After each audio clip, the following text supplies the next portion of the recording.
La découverte de quelques pièces de la statue, de quelques pièces importantes d'une statue colossale de 8 mètres de long de Ramsès II au quartier de Matareya et de Sétier II et le transfert de ces pièces au musée égyptien. Une grande conférence de presse vient d'être tenue il y a quelques instants par les deux ministres de l'Antiquité et du Tourisme concernant la stratégie et le plan pour la restauration et pour d'autres découvertes. Les déclarations des deux équipes concernées par cette découverte, les deux équipes égyptiennes et allemandes aussi, ont eu lieu durant cette conférence de presse. Pour commenter cet événement, nous avons le plaisir d'avoir avec nous Dr Aad El-Zaki, qui est membre de la Chambre du tourisme en Égypte. Dr Aad El-Zaki, bonsoir et bienvenue avec nous. Merci, bonsoir. Dr Aad El-Zaki, à votre avis, nous avons fait beaucoup de découvertes auparavant, nous avons eu beaucoup de découvertes. Pourquoi est-ce que cette découverte revêt une importance particulière? Parce que, c'est à part Toutankhamon, c'est le personnage historique de l'Égypte et qui est connu dans le monde entier. Et il y a dans beaucoup de pays des thèses sur la vie de Ramsès II, sur les conquêtes de Ramsès II. Donc c'était un des plus grands rois d'Égypte.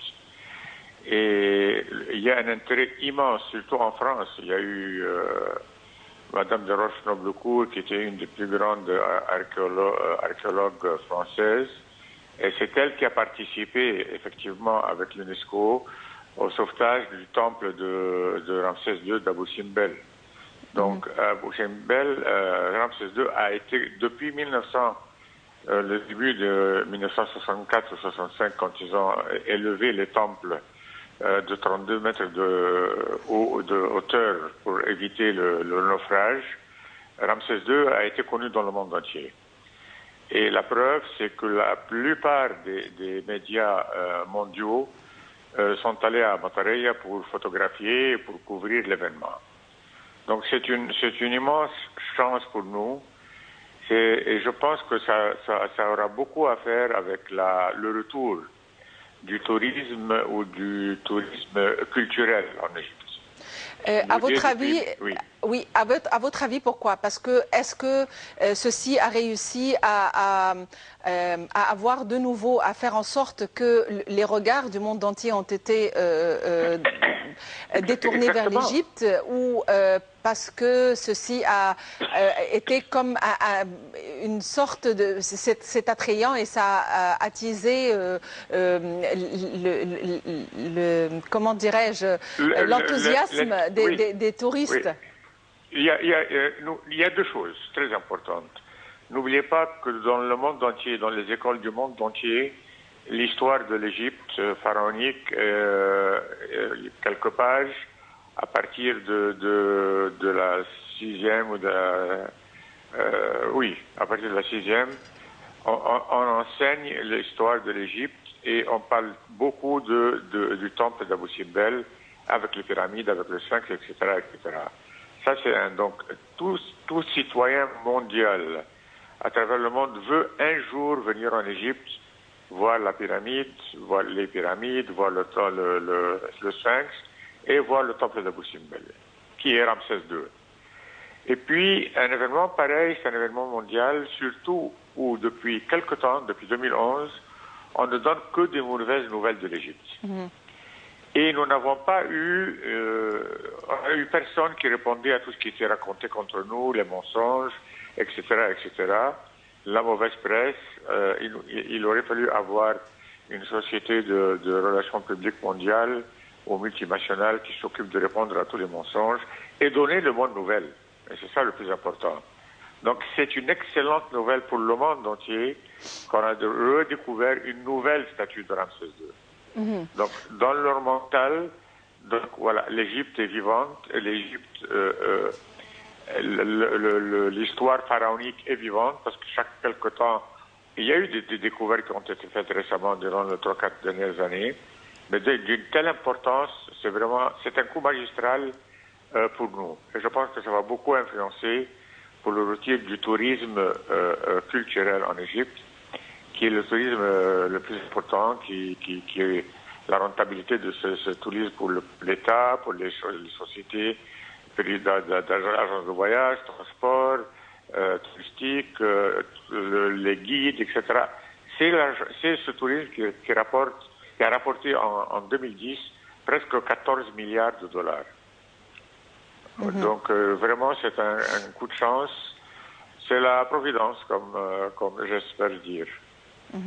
À votre avis, dans quelle mesure on pourrait investir cet événement? Est-ce que ceci pourrait être mis dans un endroit à part? Est-ce que cette restauration, comment mettre en valeur cette restauration et cette découverte? Il faut tabler, il faut organiser un plan de promotion de l'Égypte à travers cet événement. Donc le ministère du Tourisme, ils ne savent pas le faire.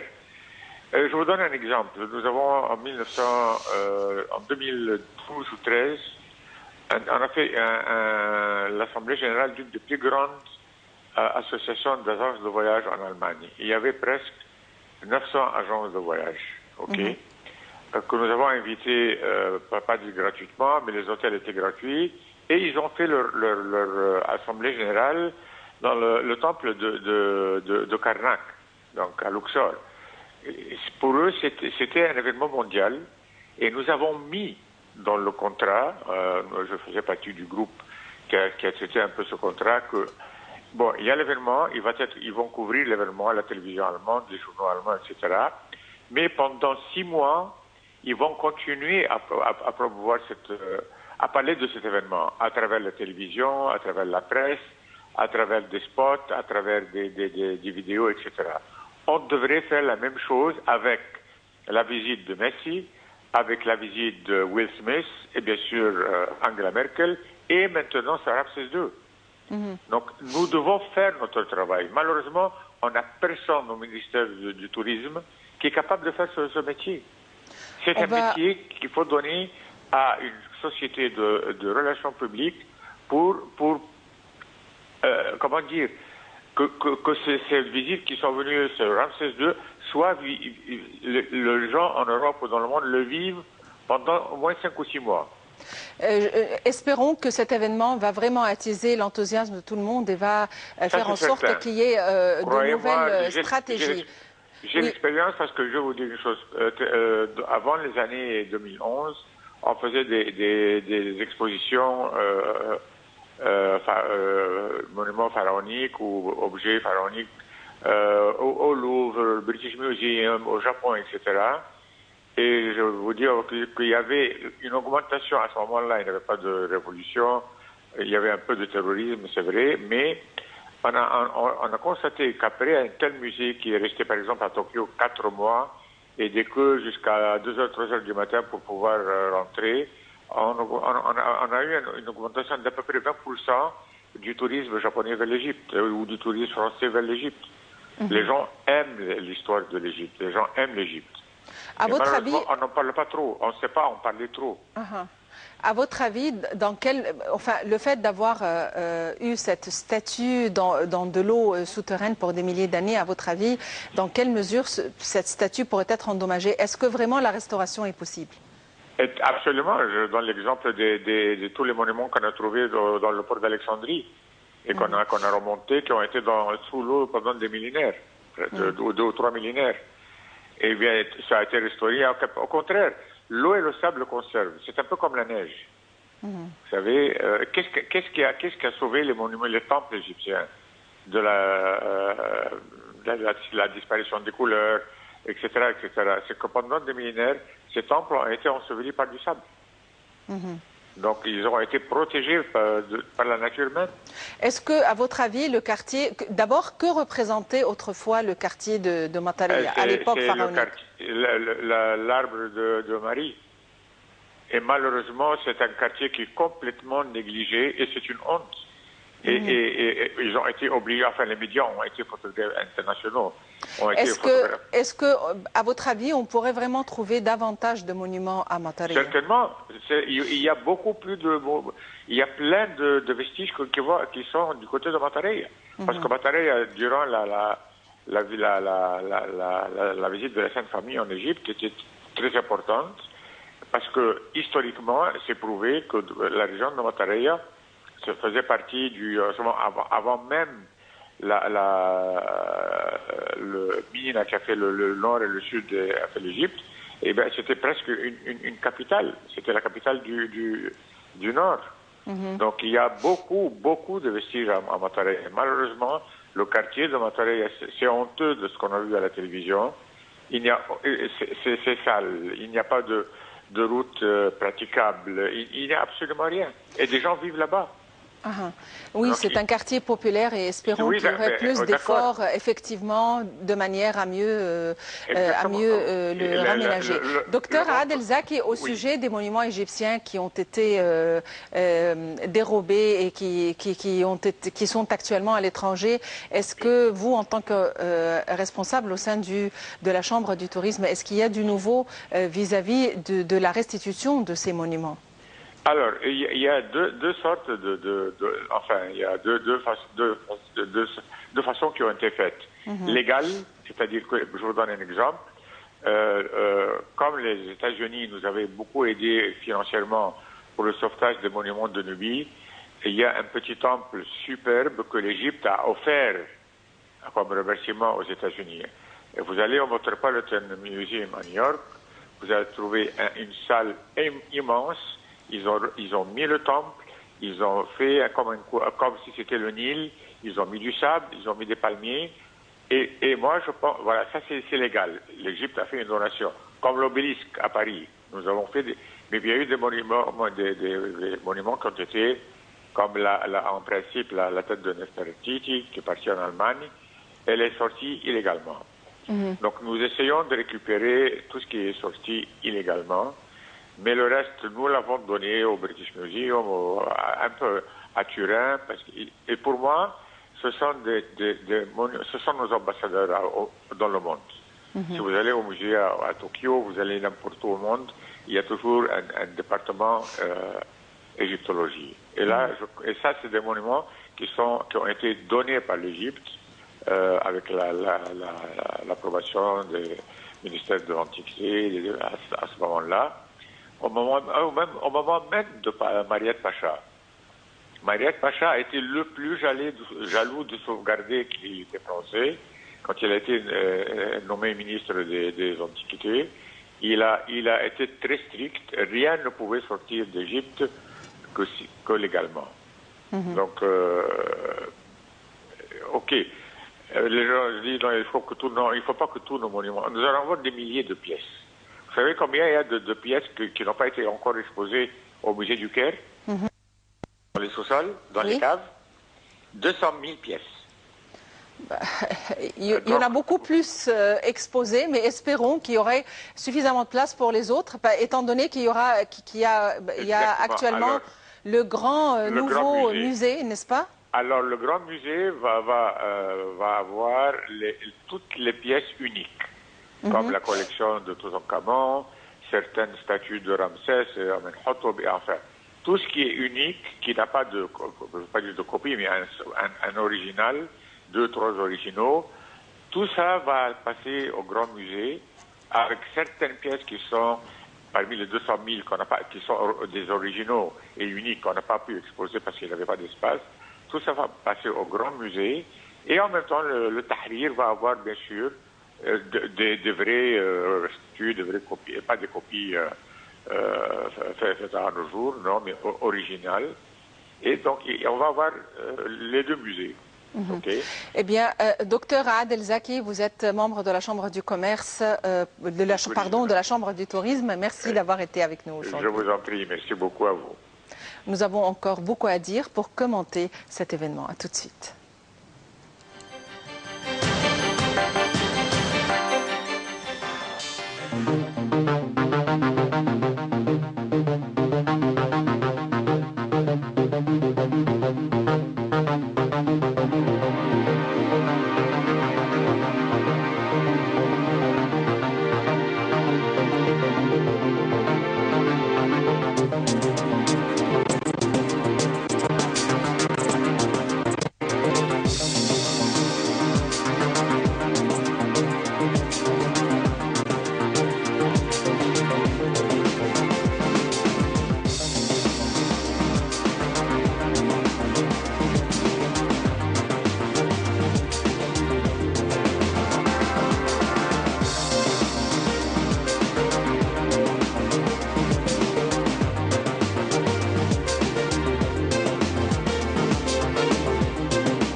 هنقدم مشروع المليون ونص فدان. مشروع معدات وافراد وكل الدراسات الخاصه به تم الانتهاء منها. أول مثال على الريف المصري الحديث هتشوفوه بالفعل شغال على الأرض. أراضي اتعملت واتجهزت، أبار اتحفرت واتجهزت واتحطت عليها وسائل الري بتاعها.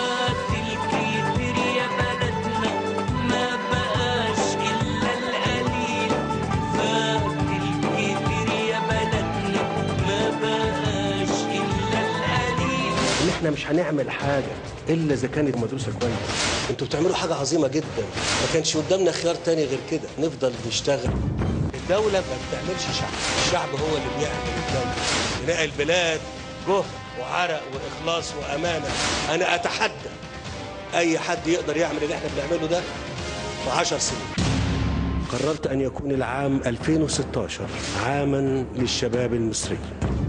أصدرت حزمة من القرارات والتوجيهات. إطلاق البرنامج الرئاسي لتأهيل الشباب للقيادة. إطلاق مشروع بنك المعرفة المصري. دعم وتنمية المشروعات الصغيرة والمتوسطة. تخفيف أعباء خدمة القروض عن كاهل الشباب المصري. انتهاء من تنفيذ بناء 145 ألف وحدة سكنية للإسكان الاجتماعي للشباب خلال عام 2016. تحديث المناهج التعليمية لجميع المراحل الدراسية. توسع في النشاط الرياضي والارتفاع بمستوى اللياقة البدنية للشباب المصري. إحياء دور قصور الثقافة وإقامة المسابقات الفنية. إطلاق منتدى للحوار مع الشباب. مؤتمر وطني للشباب يعقد بمدينة شرم الشيخ خلال شهر سبتمبر القادم. لا تتخلوا عن تجربتكم. تمسكوا بوطنكم، تمسكوا بالأخلاق وصحيح الدين، تسلحوا بالعلم وواكبوا العصر، وبقوة شبابها ستحيا مصر. تحيا مصر. تحيا مصر.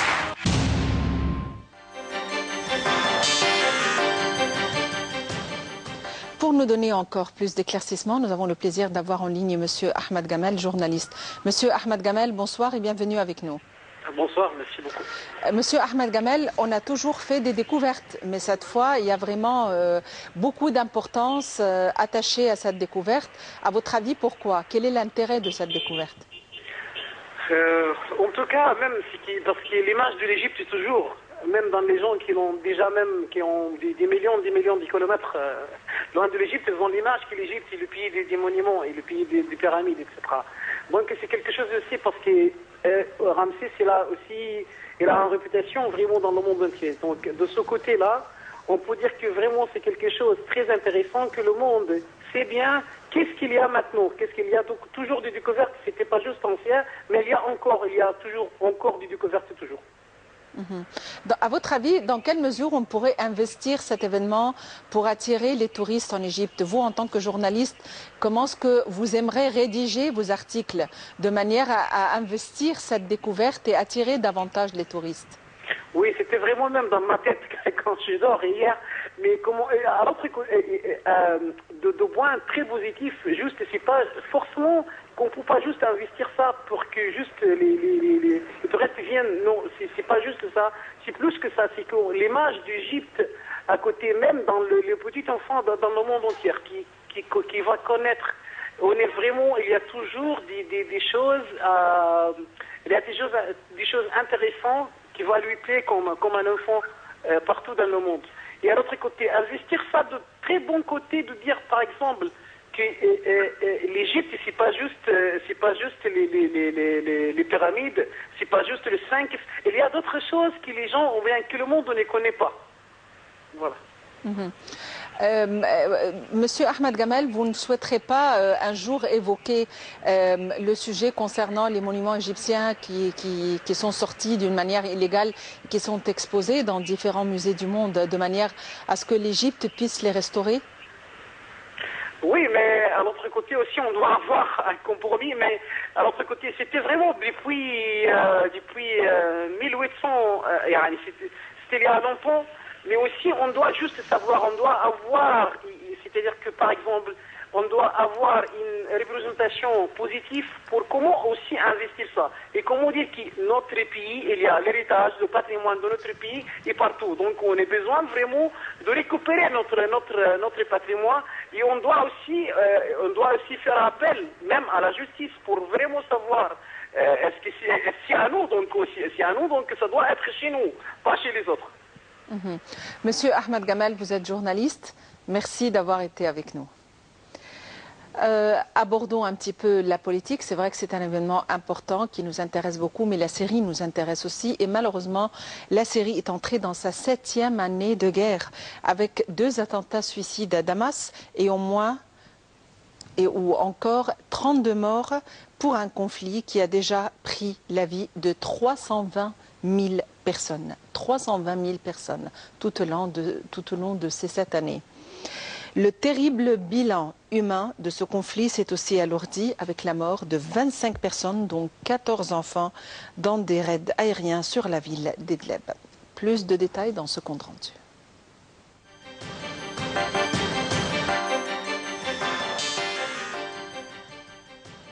La Syrie est entrée dans sa 7e année de guerre avec 2 attentats à Damas. Un kamikaze s'est d'abord fait exploser mercredi dans un bâtiment abritant 2 tribunaux près de l'entrée du fameux souk au cœur de la capitale, tuant au moins 32 personnes et en blessant une centaine.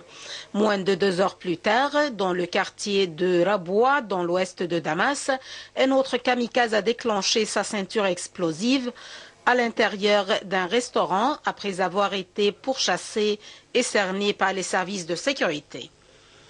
La police a fait état de 25 blessés. Ce double attentat n'avait pas encore été revendiqué mercredi soir, mais Ferrar, le puissant groupe rebelle Ahrar al-Shem, a publié un communiqué condamnant dans les termes les plus forts les attentats terroristes criminels. Dans la ville d'Idlib, un homme, 13 membres de sa famille, ainsi que la famille de son frère, soit 25 civils au total, ont péri à l'aube dans des raids vraisemblablement russes. Et dans l'est de la province d'Alep, un caméraman a été tué lorsque son équipe a été la cible d'une attaque terroriste de Daesh, selon la télévision d'État syrienne. Au total, ces 6 années de guerre ont également fait plus de 11 millions de déplacés et de réfugiés, soit la moitié de la population d'avant-garde, et laissé en ruine l'infrastructure du pays. Ce sombre anniversaire a coïncidé avec un 3e cycle de pourparlers de paix sur la Syrie au Kazakhstan, mais celle-ci, boycottée par les rebelles, s'est terminée mercredi sans avancée concrète.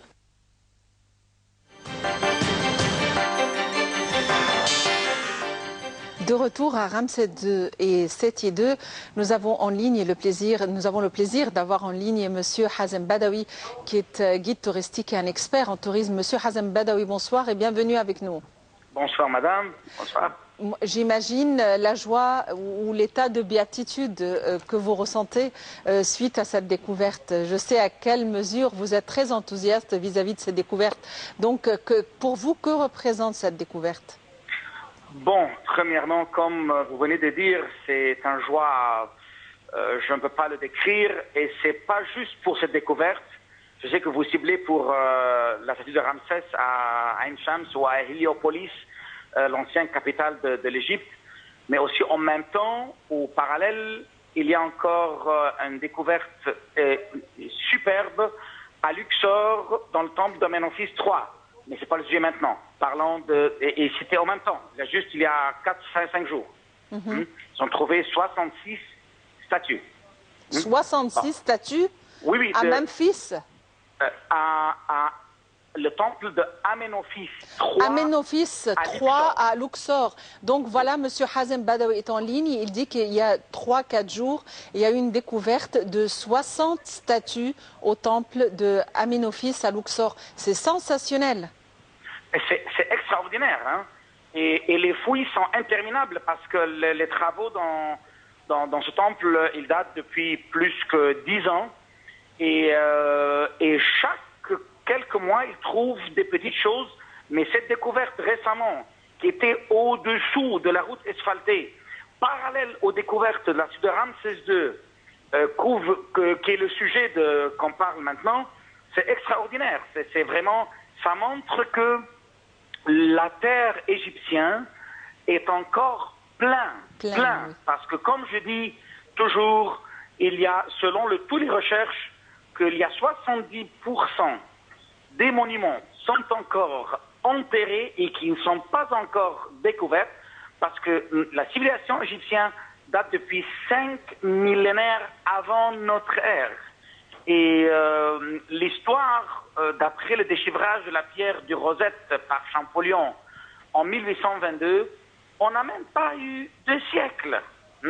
Donc, pour découvrir une civilisation de 5 millénaires avant Jésus-Christ pendant 2 siècles, bien sûr, ce n'est pas suffisant. Donc, comme vous et venez de Monsieur dire, Badawi, à peu près, ces statues étaient les statues de qui? de la déesse Sekhmet sous forme d'une lionne et d'autres. Il y a aussi pour Ramsès II que, Ramsès, il n'y a pas de fouilles qui peut manquer la suite de Ramsès II. Mais la majorité des statues qu'on a trouvées, c'était de la déesse Sekhmet, qui était trouvée. Pas qu'on a, parce que moi je ne participe pas, mais les 66 concernaient cette déesse? Oui. Oui. Fantastique. Bien, de retour à notre grand roi, à notre grand Ramsès II et Séti II.